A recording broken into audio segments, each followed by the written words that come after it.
guys, hi guys, hi guys. Hello, hello, hello, hello, hello. Hello, hello, hello, hello, hello. Hello, hello, hello, hello, hello, hello.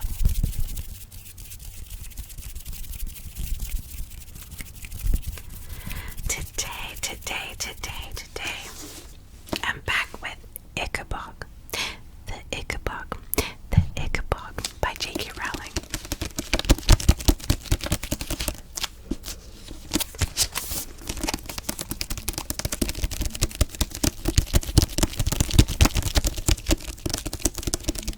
So have you been enjoying the book? I would have to say that now it's getting a little bit more interesting. Now that the King Fred had seen what he thought it was, the Ickabog.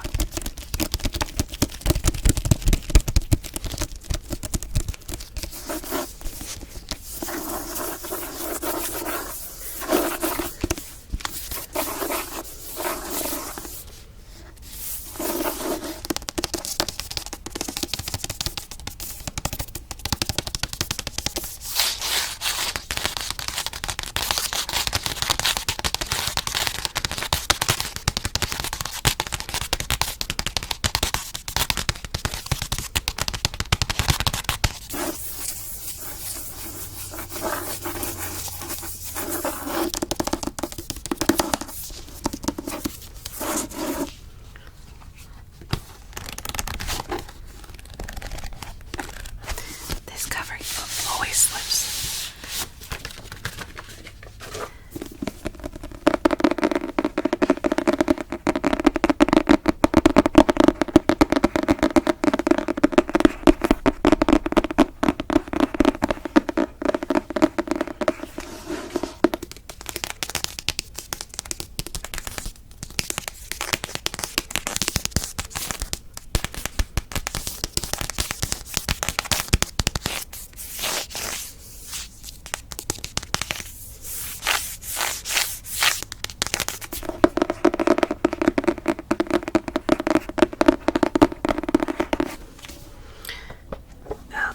Okay. So today we're doing chapter 14 and 15. So chapter 14 and 15. This chapter's called Lord Spittleworth's Plan. When the fog cleared at last, it revealed a very different party of men than those who would arrive at the edge of the marsh an hour earlier. Quite apart from their shock at the sudden death of Major Beamish, a few of the royal guard were confused by the explanation they'd been given. Here were the two lords, the king and the hastily promoted Major Roach, as all swearing that they've come face to face with a monster that all but the most foolish had dismissed for years as a fairy tale. Could it really be true that beneath the tightly wrapped cloaks, Beamish's body wore the tooth and claw marks of the Ickabog? Are you calling me a liar? Major Roach growled into the face of a young private. Are you calling the king a liar? Barked Lord Footboon. The private didn't dare question the word of the king, so he shook his head. Captain Goodfellow, who'd been a particular friend of Major Beamish, said nothing. However, there was such an angry and suspicious look on Goodfellow's face that Roach ordered him to go and pitch the tents on the most solid bit of ground they could find, and be quick about it, because the dangerous fog might yet return. In spite of the fact that he had a straw mattress and that blankets were taken from the soldiers to ensure his comfort, King Fred had never spent more than an unpleasant night. He was tired, dirty, wet, and above all, frightened. What if the Ickabog comes looking for us, Spittleworth? The king whispered in the dark. What if it tracks us by our scent? It's already had a taste of poor Beamish. What if it comes looking for the rest of the body? Spittleworth attempted to soothe the king. Do not fear, your majesty. Roach has ordered Captain Goodfellow to keep watch outside your tent. Whoever else gets eaten, you will be the last." It was too dark for the king to see Spittleworth grinning. Far from wanting to reassure the king, Spittleworth hoped to fan the king's fears. His entire plan rested on the king, who not only believed in the Ickabog, but who was scared and might leave the marsh to chase him. The following morning, the king's party set off back to Jeroboam. Spittleworth had sent a message ahead to tell the major of Jeroboam that there had been a nasty accident at the marsh, so the king didn't want any trumpets or corks greeting him. Thus, when the king's party arrived, the city was silent. Townsfolk, pressing their faces to their windows or peeking around their doors, were shocked to see the king so dirty and miserable, but not nearly as shocked as they were to see the body wrapped in cloaks tied to Major Beamish's steel gray horse. When they reached the inn, Spittleworth took the landlord aside. "We require some cold, secure place, perhaps a cellar, where we can store the body for the night, and I shall need to keep the key myself." "What happened, my lord?" asked the innkeeper, as Roach carried Beamish down the stone steps into the cellar. "I shall tell you the truth, my good man, seeing as you have looked after us so well, but it must go no further. And as savagely killed, the Ickabog." "No further," said Spittleworth in a low, serious voice. "The Ickabog is real and has savagely killed one of our men. You understand, I'm sure, why this must not be widely broadcast. There would be an instant panic. The king is returning with all speed to the palace, where he and his advisors, myself of course included, will begin work at once on a set of measures to secure our country's safety." "The Ickabog? Real?" said the landlord, in astonishment and fear. "Real and vengeful and vicious," said Spittleworth. "But as I say, this must go no further. Widespread alarm will benefit nobody. In fact, widespread alarm was precisely what Spittleworth wanted, because it was essential for the next phase of his plan." Just as he'd expected, the landlord waited only until his guest had gone to bed, then rushed to tell his wife, who ran to tell the neighbors, and by the time the king's party set off for Kurtzburg the following morning, they left behind them in a city where panic was fermenting and busily as the wine. Spittleworth sent a message ahead to Kurtzburg, warning the cheese-making city not to make a fuss of the king either. So it was dark and silent when the royal party entered its streets. The faces at the windows were already scared.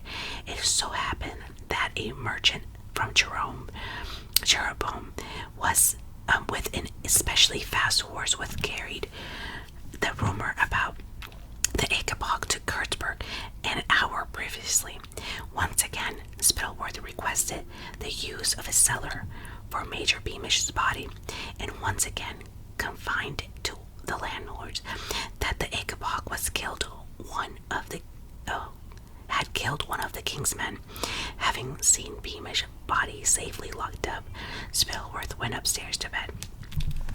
He was just rubbing an ointment into the blister of his bottom when he received an urgent summons to go and see the king, smirking. Spittleworth pulled on his pantaloons, winked at Flaboon, who was enjoying a cheese and pickled sandwich, picked up his candle, and proceeded along the corridor to King Fred's room. The king was huddled in bed, wearing his silk nightcap. As soon as Spittleworth closed the bedroom door, Fred said, "Spittleworth, I keep hearing whispers about the Ickabog. The stable boys were talking, and even the maid who just passed by my bedroom door. Why is this? How can they know what happened? Alas, Your Majesty, sighed Spilworth, I hoped to conceal the truth from you until we were safely back at the palace, but I should have known that Your Majesty is too shrewd to be fooled. Since we left the marsh, sire, the Ickabog has, as Your Majesty feared, become much more aggressive. Oh no, whimpered King. I'm afraid no so, sire, but after all, attacking it was bound to make it more dangerous. But who attacked it? Said Fred. Why, you did, Your Majesty, Spittlesworth.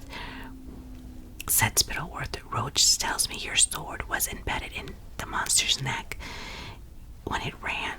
I'm so sorry, Your Majesty. Did you speak? The king had in fact let out a sort of hum, but after a second or two he shook his head. He considered correcting Spittlesworth. He was sure he told the story differently, but his horrible experience in the fog sounded much better the way Spittlesworth told it now. That he'd stood his ground and fought the Ickabog rather than simply dropping his sword and running away. But this is awful, Spittlesworth, whispered the king. What will become of all of us? Become of us all if the monster has become more furious? Never fear, Your Majesty, said Spittlesworth, approaching the king's bed, the candlelight illuminating his long nose and his cruel smile from below. I intend to make it my life's work to protect you and the kingdom and the kingdom from the Ickabog. Thank you, Spittlesworth. You are a true friend, said the king, deeply moved, and he fumbled a bumplet to extract a hand from the eider down and clasped that of the cunning lord. That was hard to read. Chapter 15. The king returns. By the time the king set out to Fort Choseville the following morning, rumors that Ickabog had killed a man had not only traveled over the bridge into Barristone, they've even trickled down to the capital courtesy of the cluster of cheesemongers who set out before dawn. However, Choseville was not only the farthest away from their northern marsh, it also held itself to be far better informed and educated than the other cornucopian towns. So when the wave of the panic reached the capital, it met an upswell and disbelief. The city's taverns and markets rang with excited arguments. Skeptics laughed at the preposterous idea of the Ickabog existing, while others said that people who had never been to the marshlands ought not to pretend to be experts. The Ickabog rumors had gained a lot of color as they traveled south. Some people said that the Ickabog had killed 3 men, others that it had merely torn off somebody's nose. In the city within the city, however, discussion was seasoned with a little pinch of anxiety.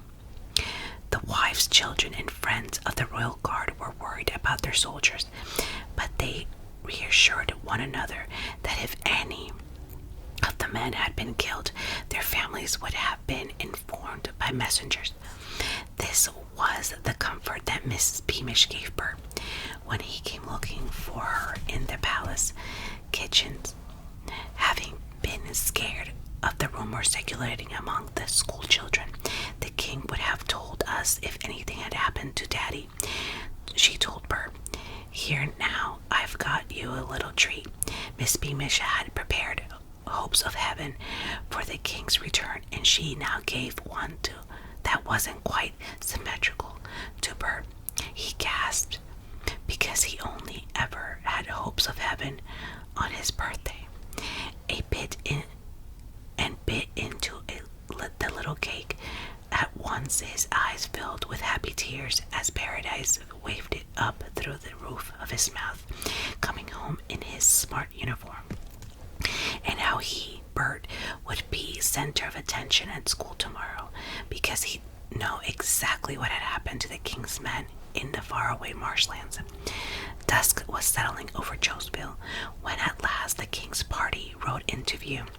This time, Spittleworth hadn't sent a messenger to tell people to stay inside. He wanted the king to feel a full force of Choseville panic and fear when they saw His Majesty returning to his palace with the body of one of the royal guard. The people of Choseville saw and drawn miserable faces of the returning men, and watched in silence as the party approached. Then they spotted the wrapped up body slung over the steel gray horse, and gasp spread through the crowd like flames. Up through the narrow cobbled streets of Choseville the king's party moved, and men removed their hats and women curtsied, and they hardly knew whether they were paying their respects to the king or the dead man. Daisy Dovetail was one of the first to realize who was missing. Peering between the legs of the grown-ups, she recognized Major Beamish's horse, instantly forgetting that she and Bert hadn't talked to each other since their fight of the previous week. Daisy pulled free of her father's hand and began to run, forcing her way through the crowds, her brown pigtails flying. She had to reach Bert before he saw the body on the horse. She had to warn him, but the people were so tightly packed that fast as Daisy moved, she couldn't keep pace with the horses. Bert and Miss Beamish, who were standing outside their cottage in the shadow of the palace walls, knew there was something wrong because of the crowd's gasp. Although Miss Beamish felt somewhat anxious, she was still sure that she was about to see her handsome husband, because the king would have sent word if he'd been hurt. So when the procession rounded the corner, Miss Beamish's eyes slid from her face to face, expecting to see the majors. And when she realized that there were no more faces left, the color drained slowly from her own. Then her gaze fell upon the body strapped to Major Beamish's steel gray horse, and, still holding Bert's hand, she fainted clean away. Ew, that's sad. That's very sad. So, thank you so much for watching. Please don't forget to subscribe, hit the bell for notification, share, comment, and I will see you in my next video.